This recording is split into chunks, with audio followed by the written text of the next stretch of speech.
कौशल प्रदेश, जिसकी स्थापना वैवस्वत मनु ने की थी, पवित्र सरयू नदी के तट पर स्थित है। सुंदर एवं समृद्ध अयोध्या नगरी इस प्रदेश की राजधानी है। वैवस्वत मनु के वंश में अनेक शूरवीर, पराक्रमी, प्रतिभाशाली तथा यशस्वी राजा हुए, जिनमें से राजा दशरथ भी एक थे। राजा दशरथ वेदों के मर्मज्ञ, धर्मप्राण, दयालु, रणकुशल और प्रजापालक थे।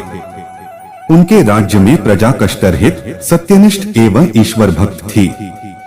उनके राज्य में किसी का किसी के भी प्रति द्वेष भाव का सर्वथा अभाव था। एक दिन दर्पण में अपने कृष्णवर्ण केशों के मध्य एक श्वेत रंग के केश को देखकर महाराज दशरथ विचार करने लगे कि अब मेरे यौवन के दिनों का अंत निकट है और अब तक मैं निःसंतान हूँ। मेरा वंश आगे कैसे बढ़ेगा तथा किसी उत्तराधिकारी के अभाव में राज्य का क्या होगा। इस प्रकार विचार करके उन्होंने पुत्र प्राप्ति हेतु पुत्रेष्ठी यज्ञ करने का संकल्प किया। अपने कुलगुरु वशिष्ठ जी को बुलाकर उन्होंने अपना मंतव्य बताया तथा यज्ञ के लिए उचित विधान बताने की प्रार्थना की। उनके विचारों को उचित तथा युक्तियुक्त जानकर गुरु वशिष्ठ जी बोले, हे राजन, पुत्रेष्ठी यज्ञ करने से अवश्य ही आपकी मनोकामना पूर्ण होगी, ऐसा मेरा विश्वास है। अतः आप शीघ्रातिशीघ्र अश्वमेध यज्ञ करने तथा इसके लिए एक सुंदर श्यामकर्ण अश्व छोड़ने की व्यवस्था करें। गुरु वशिष्ठ की मंत्रणा के अनुसार शीघ्र ही महाराज दशरथ ने सरयू नदी के उत्तरी तट पर सुसज्जित एवं अत्यंत मनोरम यज्ञशाला का निर्माण करवाया तथा मंत्रियों और सेवकों को सारी व्यवस्था करने की आज्ञा देकर महाराज दशरथ ने रनिवास में जाकर अपनी तीनों रानियों कौशल्या, कैकेयी और सुमित्रा को यह शुभ समाचार सुनाया। महाराज के वचनों को सुनकर सभी रानियां प्रसन्न हो गईं। मंत्रियों तथा सेवकों ने महाराज की आज्ञानुसार श्यामकर्ण घोड़ा चतुरंगिनी सेना के साथ छुड़वा दिया। महाराज दशरथ ने देश देशांतर के मनस्वी, तपस्वी, विद्वान ऋषिमुनियों तथा वेदविज्ञ प्रकांड पंडितों को यज्ञ संपन्न कराने के लिए बुलावा भेज दिया।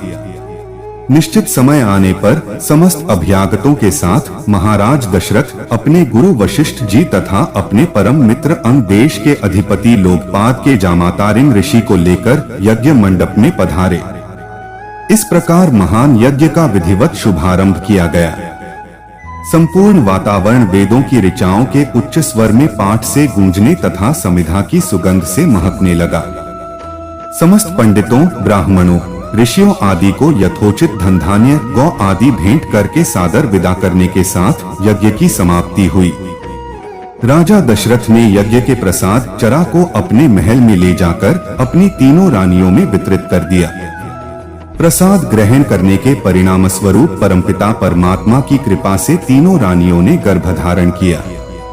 जब चैत्र मास के शुक्ल पक्ष की नवमी तिथि को पुनर्वसु नक्षत्र में सूर्य, मंगल, शनि, बृहस्पति तथा शुक्र अपने अपने उच्च स्थानों में विराजमान थे, कर्क लग्न का उदय होते ही महाराज दशरथ की बड़ी रानी कौशल्या के गर्भ से एक शिशु का जन्म हुआ, जो कि श्याम वर्ण, अत्यंत तेजोमय, परम कांतिवान तथा अद्भुत सौंदर्यशाली था।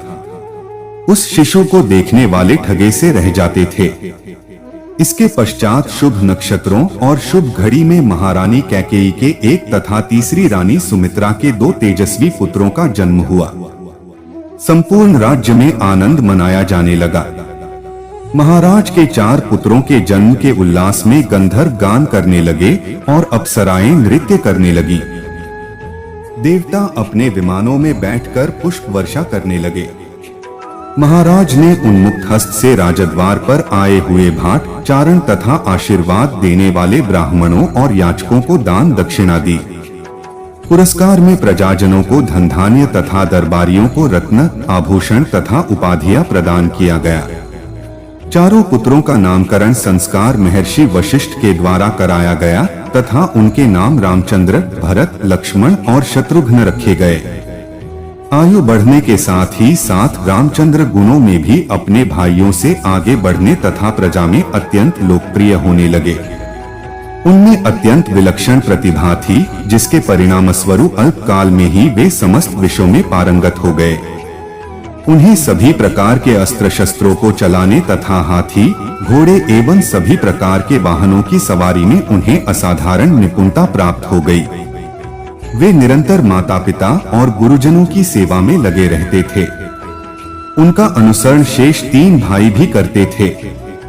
गुरुजनों के प्रति जितनी श्रद्धा भक्ति इन चारों भाइयों में थी, उतना ही उनमें परस्पर प्रेम और सौहार्द भी था।